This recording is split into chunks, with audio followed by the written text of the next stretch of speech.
नमस्कार, news plus में आपका स्वागत है। मैं हूं आपके साथ अजीत ठाकुर। हमारे खास कार्यक्रम आपका शहर आपकी खबर में आप सभी दर्शकों का बहुत बहुत स्वागत है। लोकसभा में नेता प्रतिपक्ष और कांग्रेस सांसद राहुल गांधी ने चुनाव आयोग को एक बार फिर से कटघरे में खड़ा किया है। उन्होंने बीते गुरुवार को एक पीसी कर कथित सबूत पेश किया, जिसके तहत राहुल गांधी ने दावा किया कि चुनाव आयोग वोटर लिस्ट में लगातार धांधली कर रहा है। दरअसल राहुल गांधी ने कर्नाटक का जिक्र करते हुए आरोप लगाया कि यहां पर 1 लाख वोट काटे गए।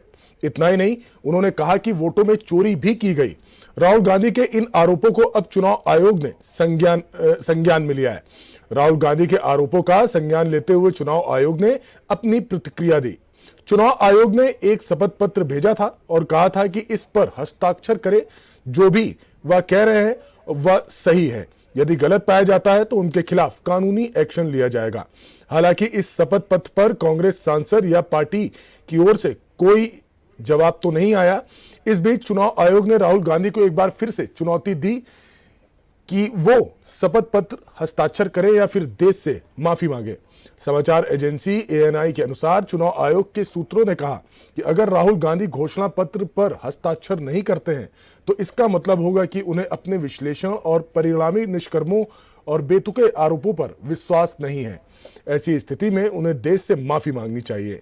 इसलिए उनके पास 2 विकल्प हैं, या तो घोषणा पत्र पर हस्ताक्षर करें या ईसीआई के खिलाफ बेतुके आरोप लगाने के लिए देश से माफी मांगे। जानकारी के मुताबिक चुनाव आयोग का यह बयान राहुल गांधी द्वारा कर्नाटक के बेंगलुरु मध्य लोकसभा क्षेत्र के महादेवपुरा विधानसभा क्षेत्र में भाजपा की जीत सुनिश्चित करने के लिए 1,225,000 फर्जी वोट डालने का दावा करने के बाद आया है।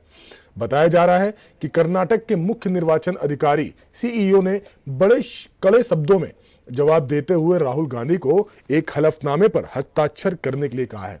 चुनाव आयोग ने जो पत्र जारी किया उसमें कहा गया कि यह ज्ञात है कि आज आयोजित एक प्रेस कॉन्फ्रेंस के दौरान आपने पैरा 3 में उल्लिखित मतदाता सूची में अपात्र मतदाताओं को शामिल करने और पात्र मतदाताओं को बाहर करने का उल्लेख किया था। आपसे अनुरोध है कि आप मतदाता पंजीकरण नियम 1960 के नियम 20(3) के तहत संलग्न घोषणा शपथ पर हस्ताक्षर करके ऐसे मतदाताओं के नाम सहित वापस भेजें ताकि आवश्यक कार्रवाई शुरू की जा सके। वहीं कर्नाटक में आयोजित वोट अधिकार रैली में लोगों को संबोधित करते हुए राहुल गांधी ने एक बार फिर चुनाव आयोग पर जमकर हमला बोला। रैली में लोगों को संबोधित करते हुए राहुल गांधी ने कहा कि वोट की चोरी करना संविधान के साथ धोखा है। हर हाल में संविधान को बचाना होगा। आज रैली को संबोधित करते हुए राहुल गांधी ने कहा कि संविधान देश के हर नागरिक को वोट देने का अधिकार देता है, लेकिन अब देश की संस्थाओं को खत्म करने की कोशिश की जा रही है। संविधान से छेड़छाड़ की जा रही है। संविधान में महात्मा गांधी, नेहरू और पटेल की आवाज है। वक्त बदलेगा तो सजा जरूर मिलेगी। इस बीच राहुल गांधी ने रैली को संबोधित करते हुए कहा, चुनाव आयोग मेरे से एफिडेविट मांगता है। मैंने संसद के भीतर संविधान की शपथ ली है। आज जब भारत की जनता हमारे डाटा को लेकर चुनाव आयोग से सवाल कर रही है तो चुनाव आयोग ने अपना वेबसाइट ही बंद कर दिया है। राहुल गांधी ने आरोप लगाया कि चुनाव आयोग ने राजस्थान और उत्तर प्रदेश में अपनी वेबसाइट बंद कर दी है। उन्होंने कहा कि आयोग जानता है कि देश की जनता ने जब इसी डाटा को लेकर सवाल करना शुरू कर दिया तो उनकी पोल खुल जाएगी। राहुल गांधी ने आज रैली के दौरान क्या कहा, इसका एक छोटा सा हिस्सा आपको सुनाते हैं। जो कॉन्स्टिट्यूशन का फाउंडेशनल आइडिया है, 1 मैन 1 वोट, इस पर इलेक्शन कमीशन और उसके सारे अफसर आक्रमण कर रहे हैं। इसका मतलब वो संविधान पर आक्रमण कर रहे हैं। ಇವತ್ತು ಸಂವಿಧಾನದ ಮೂಲ ಧ್ಯೇಯ ಏನಿದೆ, ಸಂವಿಧಾನದ ಮೂಲ ಧ್ಯೇಯ ಅಂದ್ರೆ ಒಬ್ಬ ವ್ಯಕ್ತಿಗೆ ಒಂದೇ ಮತ ಅನ್ನಂತದ್ದು. ಚುನಾವಣೆ ಆಯೋಗದ ಅಧಿಕಾರಿಗಳು, ಅವರಲ್ಲಿರ್ತಕ್ಕಂಥ ಸಿಬ್ಬಂದಿ ವರ್ಗದವರು ಎಲ್ಲರೂ ಕೂಡ ಒಗ್ಗಟ್ಟಾಗಿ ಸೇರಿ ಈ ಸಂವಿಧಾನದ ಮೇಲೆ ಪ್ರಹಾರ ಮಾಡಿ ಅದರ ಮೇಲೆ ಹಲ್ಲೆ ಮಾಡಿ हिंदुस्तान के गरीब जनता पर आक्रमण कर रहे हैं। कर्नाटक राज्य भारत देशದ बड़ जनर ಮೇಲೆ आक्रमण ಮಾಡ್ತಾ ಇದ್ದಾರೆ। और मैं उनसे कहना चाहता हूं, अगर आप सोच रहे हो कि आप इस पर आक्रमण करके बचोगे तो फिर से सोचो। ನಾನು ಅವರೆಲ್ಲರಿಗೂ ಕೂಡ ಸ್ಪಷ್ಟವಾಗಿ ಒಂದು ಮಾತಾಡಕ್ಕೆ ಬಯಸ್ತೇನೆ. ನೀವು ಈ ಸಂವಿಧಾನದ ಮೇಲೆ ಪ್ರಹಾರ ಮಾಡಿ ನೀವು ಯಶಸ್ವಿ ಆಗ್ತೀರಾ ಅಂತಂದ್ರೆ ತಾವು ಮತ್ತೊಮ್ಮೆ ಆಲೋಚನೆ ಮಾಡಬೇಕು ಅಂತ ಒಂದು ವಾರ್ನಿಂಗ್ ನಿಮಗೆ ಕೊಡ್ತೀನಿ. टाइम लगेगा मगर हम आपको पकड़ेंगे. ಸಮಯ ಬರುತ್ತೆ, ಆದ್ರೆ ನಿಮ್ಗೆ ತಕ್ಕಾದಂತ ಪಾಠನ एक ಕಲಿಸ್ತೀವಿ. एक करके पकड़ेंगे. ಒಬ್ಬೊಬ್ಬರನ್ನ ಹುಡುಕಿ ನಿಮಗೆ ಪಾಠ ಕಲಿಸ್ತೀವಿ. मेरी बात याद रखना, ದೇಶಾದ್ಯಂತ ಹುಡುಕ್ ಕೊಡ್ತೀವಿ. क्योंकि आप अगर इस पर हमला करोगे तो हम आप पर हमला करेंगे. ನೀವು ಈ ಪವಿತ್ರ ಸಂವಿಧಾನದ ಮೇಲೆ ಹಲ್ಲೆ ಮಾಡಿದ್ರೆ ನೇರವಾಗಿ ನಾವು ನಿಮ್ಮ ಮೇಲೆ ಹಲ್ಲೆ ಮಾಡ್ತೀವಿ, ನಿಮ್ಮನ್ನ ಗುರಿ ಮಾಡ್ತೀವಿ. अब इस पूरे मामले पर ज्यादा जानकारी देने के लिए दिल्ली से हमारे ब्यूरो चीफ प्रवेश शर्मा जुड़ गए हैं. प्रवेश, अब ये मामला लगातार रोमांचक होता जा रहा है. कभी राहुल गांधी चुनाव आयोग के ऊपर हमला करते हैं, कभी चुनाव आयोग हमला करता है, कभी सरकार हमला करती है. क्या लग रहा है कुछ आगे क्या कुछ और देखने को मिल सकता है?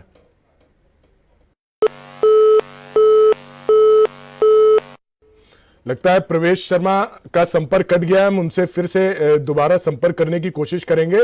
लेकिन जिस तरह से राहुल गांधी ने उस दिन प्रेस कॉन्फ्रेंस कर चुनाव आयोग के खिलाफ हमला बोला और जिस तरह से जो साक्ष्य सामने रखे हैं उसको लेकर भी अब कई सवाल उठ रहे हैं. बहुत सारे लोग सरकार के पक्ष में हैं, बहुत सारे लोग विपक्ष में हैं. लेकिन चुनाव आयोग ने उसका जवाब देते हुए राहुल गांधी से एफिडेविट मांगा हुआ है. अब लेकिन सवाल यह भी उठ रहा है. चलिए, प्रवेश शर्मा हमारे साथ जुड़ गए, हमारे दिल्ली से ब्यूरो चीफ. प्रवेश, मामला लगातार रोमांचक होता जा रहा है. कभी ईडी माफ करिएगा, इलेक्शन कमीशन जो है वो राहुल गांधी के ऊपर आरोप लगाते हैं कि वो झूठ बोल रहे हैं, झूठे दावे कर रहे हैं. कभी राहुल गांधी तो आरोप लगा ही रहे हैं चुनाव आयोग के ऊपर, कभी सरकार बयानबाजी करती है. अब ये मामला बड़ा रोमांचक होता जा रहा है. ये मुद्दा क्या कुछ कहेंगे? देखिए, आज बेंगलुरु के फ्रीडम पार्क में राहुल गांधी ने एक बार फिर से, मैं सीधे तौर पर कहूं तो चुनाव आयोग पर हमला बोला है और उन्होंने वोटर लिस्ट में धांधलेबाजी के आरोपों में सीधे पर इलेक्शन कमीशन पर फिर से सवालिया निशान उठा दिया है. सबसे बड़ी बात यह है कि भारत में लोकतांत्रिक देश में सीधे तौर पर कहे जो संस्था फ्री हैंड काम करती है उस संस्था पर सीधे तौर पर राहुल गांधी ने आरोप लगा दिए. उन्होंने सीधे तौर पर कहा है कि जिस तरीके से चुनाव हो रहे हैं वो गलत है. कहीं ना कहीं प्रधानमंत्री जो कुर्सी पर बैठे हैं वो गलत तरीके से बैठे हैं. उन्होंने चुनाव में वोटों की चोरी की है, हेरा फेरी की है और इसमें चुनाव आयोग उनको मदद कर रहा है. ये एक अपने आप में एक बहुत बड़ा सवाल है, या ये कहे कि सवालिया निशान है, क्योंकि राहुल गांधी लगातार जिस तरीके से इलेक्शन कमीशन पर हमलावर है उसको लेकर तो ऐसा लग रहा है कि आने वाले समय में शायद भारत की जनता का चुनाव आयोग से विश्वास उठ जाए. लेकिन मैं आपको एक बात और क्लियर कर दूं कि जिस तरीके से राहुल गांधी ने कल एक कॉन्फ्रेंस दिल्ली में की थी और उसमें सीधे तौर पर ये डाटा के साथ एक कुछ नाम दर्शाए थे, जिसमें मैं आपको बताना चाहूंगा कि मीडिया ने एक शख्स को ढूंढा है और उससे चर्चा की है, तो उसमें थोड़ा सा फिर से बात घूमते हुए नजर आ रही है. जिसमें सीधे तौर पर मैं बता दूं कि उस शख्स ने साफ कहा है कि पहले वो लखनऊ में रहता था, लखनऊ के बाद वो मुंबई शिफ्ट हो गया और मुंबई के बाद वो बेंगलुरु चला गया. यही लिस्ट जो है कल राहुल गांधी ने दिखाई थी और सीधे तौर पर कहे तो उस शख्स का कहना है कि मैंने ये खुद डाटा जो है वेबसाइट पे अपलोड किया था. जब मैं लखनऊ में था तो मेरा लखनऊ का नाम और एड्रेस था, लेकिन जब मैं लखनऊ से मुंबई आया तो मैंने वही डाटा अपना शिफ्ट कराने के लिए ऑनलाइन इलेक्शन कमीशन की वेबसाइट पे प्रार्थना की थी, वो पूरी हुई. उसके बाद जब मैं बेंगलुरु शिफ्ट हो गया तो मैंने मुंबई के बाद बेंगलुरु के लिए इलेक्शन कमीशन पर डाटे को मतलब चेंज करने का प्रार्थना पत्र दिया था. लेकिन सवाल यह है कि राहुल गांधी ने उसी व्यक्ति को लेकर जिस तरीके से कहा था कि ये मुंबई में वोट डाल रहा है, लखनऊ में वोट डाल रहा है और बेंगलुरु में वोट डाल रहा है, तो सवाल ये खड़ा होता है कि इसमें किस प्रकार से जो है विश्वसनीयता का सवाल है. चाहे वो इलेक्शन कमीशन हो चाहे राहुल गांधी हो, दोनों एक दूसरे को लेकर कहीं ना कहीं सवाल बात सरकार के पक्ष की कह रही है या इलेक्शन प्रवेश, मैं ये भी आपसे जानना चाहूंगा, क्योंकि उस दिन जिस तरह से राहुल गांधी ने पूरे साक्ष्यों के साथ देश के सामने चीजों को रखा है, 7 फीट लंबे 7 फीट ऊंचे बंडल दिखाए कि इतने लाख वोटर्स को हमने छानबीन करके ये किया है, और आपने भी जैसे एक शख्स का बताया कि वो सामने निकल के आया और ऐसा ऐसा उसने बताया कि मैंने खुद किया है। लेकिन क्या क्योंकि चुनाव आयोग ने राहुल गांधी को या तो माफी मांगने के लिए बोला है ना, और या तो उनसे कहा है कि आप इस पे सफाई दीजिए, अन्यथा फिर आपके ऊपर कार्रवाई होगी। ठीक है, लेकिन राहुल गांधी बैकफुट पे आते हुए तो नजर आ नहीं रहे, क्योंकि जिस तरह से उन्होंने कर्नाटका के रैली में सरकार और चुनाव आयोग पर फिर हमला बोला है, तो क्या लग रहा है कि चुनाव आयोग आगे क्या प्रक्रिया अपनाने वाला है? मैं आपको साफ तौर पर बता दूं कि भारत में कुछ संस्थाएं ऐसी हैं जो फ्री हैंड होती है, मतलब वो अपने तरीके से काम करती है कि टोका-टोकी उसमें या ये कहे दखल अंदाजी ना के बराबर होती है। उन्हीं में से एक संस्था जो है इलेक्शन कमीशन है, और इलेक्शन कमीशन का पूरे भारत में ये जिम्मेदारी है कि वो निष्पक्ष तरीके से चुनाव कराए, और उस जिम्मेदारी को इलेक्शन कमीशन निभाने का दावा भी करता है। लेकिन राहुल गांधी जिस तरीके से बार बार सवालिया निशान खड़ा कर रहे हैं, तो मैं आपको फिर से वही बात रिपीट कर रहा हूँ कि चुनाव आयोग पर सवालिया निशान खड़ा करके राहुल गांधी उनकी विश्वसनीयता पर सवाल खड़ा कर रहे हैं, और इसको लेकर सीधे तौर पर कहूं तो चुनाव आयोग हो सकता है कि क्योंकि लगातार जिस तरीके से बयानबाजी हो तो वो अपने आप में एक बहुत बड़ी बात है। और राहुल गांधी का जो दावा था उसमें एक जिस तरीके से मैंने बताया कि एक खुलासा हो गया है, तो कहीं ना कहीं उनको भी घेरने की कोशिश या ये कहें तैयारी ना हो जाए। जी मैं आपसे यह भी जानना चाहूंगा कि आपने जो कहा बिल्कुल सही बात है कि अगर इस तरह से चुनाव आयोग पर हमला किया जाएगा तो कहीं ना कहीं जो आम जनता है उनका भरोसा कहीं ना कहीं कम होगा। लेकिन आपको नहीं लगता है, क्योंकि जिस तरह से साक्ष्य राहुल गांधी ने सामने रखे, उन्होंने आरोप लगाया कि डाटा जो है वो हमको दिया नहीं जा रहा है, अगर कोई प्रॉब्लम नहीं तो चुनाव आयोग को डाटा दे देना चाहिए सारा, ताकि देश की क्या सच्चाई है। बिल्कुल, देखिए इसमें कोई दो राय नहीं है, और मैं आपको बता दूं कि चुनाव आयोग ने डाटा रखने के लिए किसी प्रकार की मनाही नहीं की है। और जब मामला सुप्रीम कोर्ट में पहुंचा था तो सुप्रीम कोर्ट में भी एक डाटा जो है सीधे तौर पर कहे तो वो दिया है चुनाव आयोग ने। इसके अलावा राहुल गांधी ने जिस तरीके से जो मांग की है उसको लेकर चुनाव आयोग जल्दी उसमें एक डाटा देगा, क्योंकि अपनी विश्वसनीयता को बरकरार रखने के लिए एक पहल तो चुनाव आयोग को भी करनी होगी, इसमें कोई दो राय नहीं है। सवाल ये खड़ा होता है कि बार बार अगर आप इस समय मौजूदा जो प्रधानमंत्री है भारत के मोदी, उन पर भी सवालिया निशान खड़ा कर रहे हैं। राहुल गांधी सीधे तौर पर कह रहे हैं कि कुछ सीटें ऐसी हैं कि बीजेपी हार की थी, लेकिन चुनाव आयोग या ये कहे चुनाव आयोग की मदद से जो है सीधे तौर पर प्रधानमंत्री उस पर जमे बैठे हैं, जबकि वो जो है धांधलेबाजी है और वोटों की चोरी है, या सीधे तौर पर कहे तो अब जबरदस्ती वो कुर्सी पे कब्जाए बैठे हैं। ये इस तरीके के आरोप राहुल गांधी ने कल भी लगाए थे और आज भी बेंगलुरु में लगाए। तो सवाल ये खड़ा होता है कि अब इसमें देखने वाली बात ये कि जिस तरीके से चाहे पक्ष की बात हो राहुल गांधी की या विपक्ष में, हम मान लेते हैं इलेक्शन कमीशन है, लेकिन सवाल ये खड़ा होता है कि आखिर ये मतभेद समाप्त कैसे होगा, क्योंकि दोनों पक्षों को देखें तो दोनों अपनी अपनी बातों पे अडिग है। प्रवेश, मैं बहुत छोटा सा जवाब आपसे चाहता हूं, क्या क्योंकि राहुल गांधी फ्रंट फुट पे बैटिंग तो कर रहे हैं और विपक्ष भी इसी चीज को लेकर हमलावर है, तो जिस तरह से राहुल गांधी ने उस दिन पीसी करी और फिर आज कर्नाटका में रैली के दौरान उन्होंने फिर से चुनाव आयोग को घेरा, क्या किसी और विपक्षी नेता का भी इसको लेकर कोई बयान या घेरने की कोशिश की गई है सरकार को लेकर? देखिए, छुटपुट बयानबाजी तो तमाम विपक्ष के जो नेता है उनकी आ रही है, लेकिन सबसे बड़ी जो बैटिंग है इस समय बात करें महागठबंधन की, तो उसमें राहुल गांधी फ्रंट फुट पर खेल रहे हैं और लगातार राहुल गांधी की ही बयानबाजी हमें सुनने देखने को मिल रही है। लगातार 2 दिन से वो अलग अलग जगह प्रेस कॉन्फ्रेंस कर रहे हैं, पहले दिल्ली में की है, फिर बेंगलुरु में की है, और अभी बताया जा रहा है कि एक बड़ा आंदोलन या ये कहें बड़ी रैली भी 17 तारीख के में राहुल गांधी लगे हुए हैं, उसमें पूरा विपक्ष एकजुट होगा और सरकार और चुनाव आयोग सीधे तौर पर कहे तो पूरी तरीके से बनाने की कोशिश है और रणनीति में साफ तौर पर ये झलक भी रहा है। जी चलिए, बहुत बहुत धन्यवाद प्रवेश आपका हमको महत्वपूर्ण जानकारी देने के लिए। अब चलते हैं बाराबंकी। खबर बाराबंकी से है, जहां आज सुबह जिले में हुई मूसलाधार बारिश एक बड़े सड़क हादसे का कारण बन गई। बाराबंकी से हैदरगढ़ जा रही उत्तर प्रदेश परिवहन निगम की एक अनुबंधित बस पर अचानक एक विशालकाय गूलर का पेड़ गिर गया, जिससे मौके पर ही 6 लोगों की मौत हो गई। अब इस पूरे मामले को लेकर जिलाधिकारी शशांक त्रिपाठी ने क्या कुछ कहा है, आपको सुनाते हैं। आज जनपद बाराबंकी में एक रोडवेज की बस है परिवहन निगम की, जो कि बाराबंकी से हैदरगढ़ की तरफ जा रही थी। क्योंकि आज भारी बारिश हो रही थी तो रास्ते में एक गूलर का पेड़ उस बस पर गिर गया, जिसकी वजह से बस क्षतिग्रस्त हो गई और 5 लोग घायल हो गए थे, जिनको जिला अस्पताल ले जाया गया। वहाँ पर उनको मृतक घोषित किया गया है। एक महिला है जो घायल बट सुरक्षित है, वो ठीक हो जाएंगे। बाकी जो 60 लोग थे बस में, उसमें से 55 लोग सुरक्षित हैं, सेफ हैं।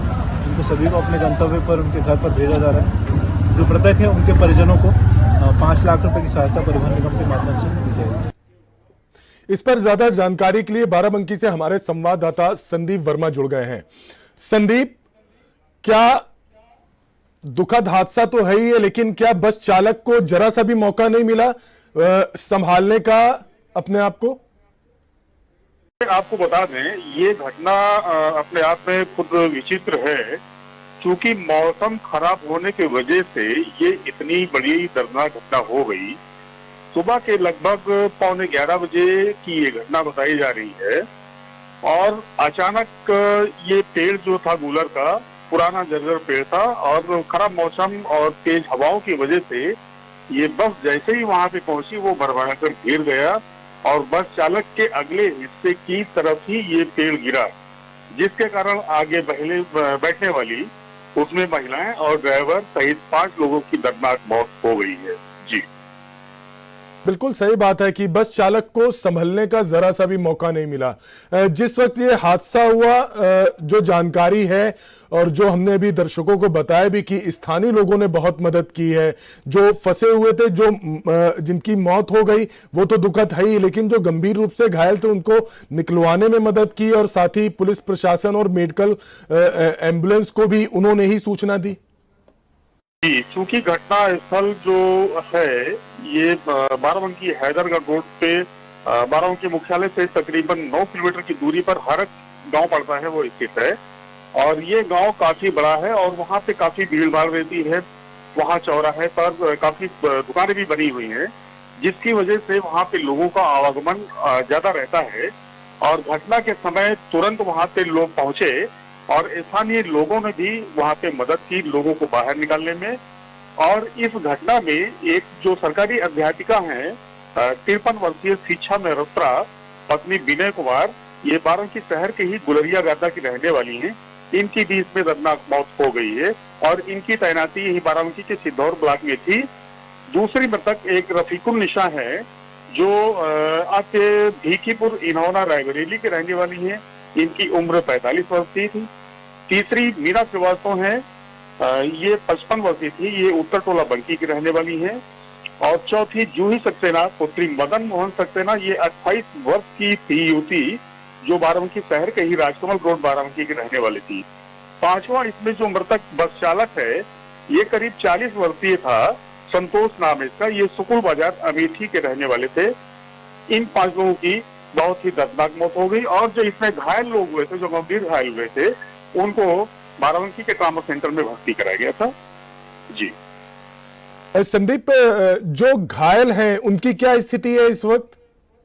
अभी तो कोई ऐसा घायल नहीं है जिसकी हालत खतरे के बाहर हो, जो ज्यादा सीरियस हो, और ज्यादातर लोग हल्की फुल्की चोटें आई थी, उनको प्राथमिक उपचार करके उनके घर भेज दिया गया। जी बिल्कुल संदीप, सरकार की तरफ से तो जो मृतक हैं उनको एक सहायता राशि के रूप में दिया जाएगा, लेकिन स्थानीय लोगों का मैं जानना चाह रहा हूं, क्योंकि स्थानीय लोगों का क्या कहना है इस हादसे को लेकर, क्योंकि जो जमीनी सच्चाई होती है वो कहीं ना कहीं दब जाती है, लेकिन वहां के लोगों का क्या कुछ कहना है इस हादसे को लेकर? कहां लापरवाही हुई या नजरअंदाज किया गया चीजों को? इसकी शिकायत पहले की गई थी, ये सब क्या बातचीत हुई है वहां के लोगों की आपकी? यदि स्थानीय लोगों की बात की जाए तो वहां के लोगों ने वन विभाग के ऊपर बहुत बड़ा आरोप लगाया है। उन लोगों का कहना है कि यदि समय रहते ये जर्जर वृक्ष पहचान लिए जाए, पेड़ों की पहचान कर ली जाए और उनको कटवा दिए जाए तो ऐसे गंभीर बड़े हादसे रोके जा सकते हैं। लेकिन वन विभाग वाले आंखें अपनी बंद करके मौन रहते हैं, अवैध कटानों में मस्त रहते हैं, लेकिन ऐसे जर्जर पेड़ों पर ध्यान नहीं देते हैं। चलिए ठीक है संदीप, बहुत बहुत धन्यवाद आपका महत्वपूर्ण जानकारी देने के लिए। अब खबर दिल्ली से है, जहां बॉलीवुड की फेमस एक्ट्रेस हुमा कुरैशी के परिवार के सदस्य, उनके चचेरे भाई 45 वर्षीय आसिफ कुरैशी की हत्या कर दी गई। इस वारदात के बाद से हुमा कुरैशी के परिवार में शोक की लहर छा गई है। आसिफ कुरैशी दिल्ली के निजामुद्दीन इलाके में भोगन चर्च लेन में रहते थे, जहां रात में उनके पड़ोसी 2 लड़कों ने उन पर हमला कर दिया। वाहन खड़ा करने के विवाद के बीच गुस्से में आए आरोपी लड़कों ने धारदार हथियार से आसिफ के सीने पर वार किया गया, जिससे मौके पर ही उनकी मौत हो गई। ज्यादा खून बह जाने की वजह से अस्पताल पहुंचने से पहले ही आसिफ कुरैशी ने दम तोड़ दिया। दिल्ली पुलिस ने इस वारदात के 2 आरोपियों को गिरफ्तार कर लिया है। आरोपी पड़ोसी उज्जवल और गौतम अब पुलिस की गिरफ्त में है। आरोपी उज्जवल की उम्र 19 साल और उसका भाई आरोपी गौतम केवल 18 साल का है। दोनों चर्च लेन में एक बिल्डिंग की दूसरी फ्लोर पर रहते थे। यह घर आसिफ कुरैशी के मकान से कुछ ही दूर पर है। हालांकि दक्षिण पूर्व के डीसीपी हेमंत तिवारी ने जानकारी दी है कि दोनों आरोपियों को गिरफ्तार कर लिया गया है। उनके पास से हथियार भी बरामद किए गए हैं। मृतक आसिफ कुरैशी का दिल्ली के पूर्वी जिले के एक कसाई खाना है। पुलिस ने स्पष्ट किया कि इस वारदात में कोई भी सांप्रदायिक विवाद नहीं है। यह सिर्फ 2 पड़ोसियों के बीच का झगड़ा था जिसमें मर्डर हुआ है। इस पर ज्यादा जानकारी देने के लिए दिल्ली से हमारे ब्यूरो चीफ प्रवेश शर्मा दोबारा फिर से जुड़ रहे हैं। प्रवेश, क्या कुछ मामला था? क्योंकि आरोपियों की गिरफ्तारी तो हो गई है, लेकिन असल वजह क्या थी कि विवाद इतना बढ़ गया कि दोनों ने मिलकर उस पर ताबड़तोड़ हमला किया और हत्या कर दी?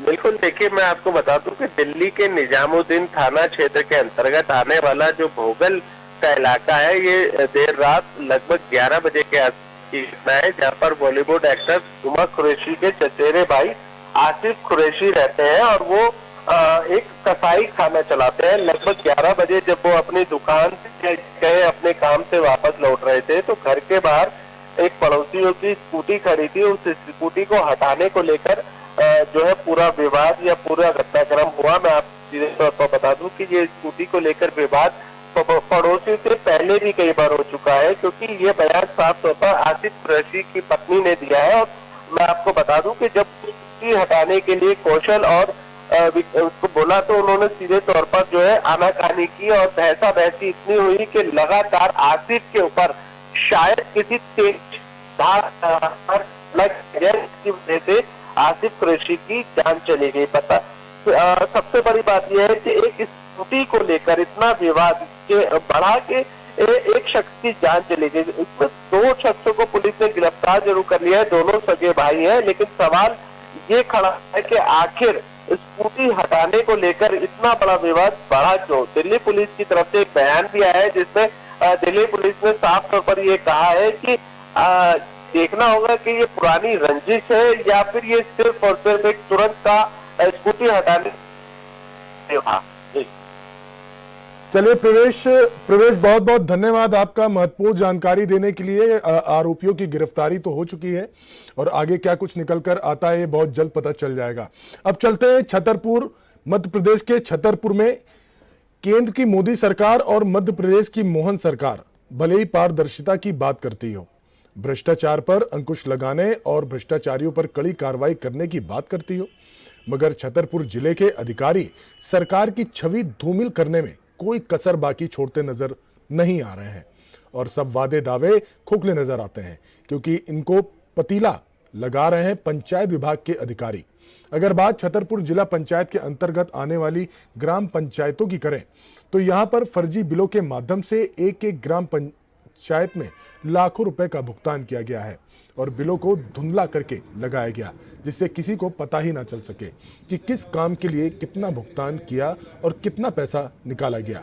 साथ ही फर्जी वेंडर बनाकर फर्जी फर्मों को भुगतान किया जा रहा है। ऐसे वेंडरों में गलत और जाली मोबाइल नंबर दर्ज किए गए हैं ताकि भुगतान पाने वाले से संपर्क ही न किया जा सके। राजनगर जनपद की ग्राम पंचायत कर्री, अकोना, तालगांव, तिलोहा, डहर्रा, हकीमपुरा, उमरिया, कटारा, नौगांव, जनपद की ग्राम पंचायत मनकारी, टटम सिंहपुर, सभी ग्राम पंचायत का यही हाल है। शिकायतें के बाद भी जिम्मेदार अधिकारी ने किसी प्रकार की जांच करते हैं, ना कार्रवाई की जाती है, बल्कि ऐसी घटनाओं बाजों को बचाने में लग जाते अधिकारी, जिससे साफ जाहिर होता है कि अधिकारी भी कहीं ना कहीं इस भ्रष्टाचार में लिप्त हैं और वह भी लपेटे में आ सकते हैं। अगर सही तरीके से जांच होगी तो अधिकारियों के साथ साथ कुछ नेताओं के नाम भी उजागर हो सकते हैं।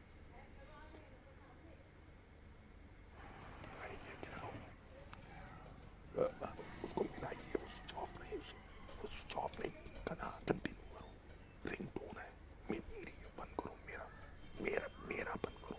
हाँ,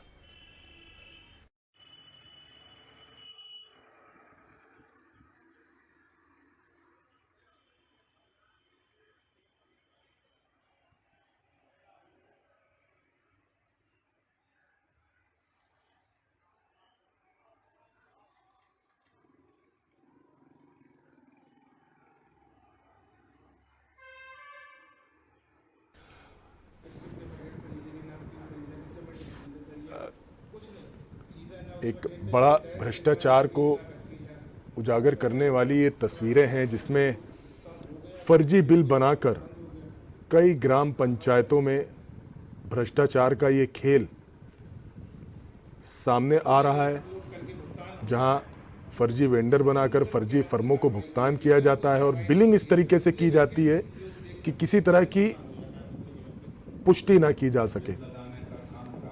जहां पर चलिए इस पर ज्यादा जानकारी के लिए हमारे संवाददाता छतरपुर से जुड़ रहे हैं वरुण अर्जरिया।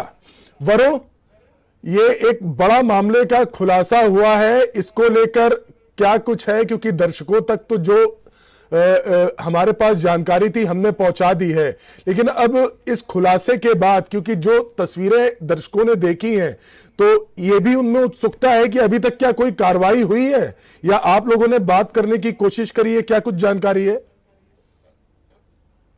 सारी कार्रवाई करने से कतराते हैं, डरते हैं। अधिकारियों के पास कई बार शिकायतें पहुंचती हैं, लिखित में भी शिकायतें दे चुके हैं कलेक्टर के यहाँ, जिला सीओ के यहाँ, फिर भी कोई कार्रवाई नहीं होती है।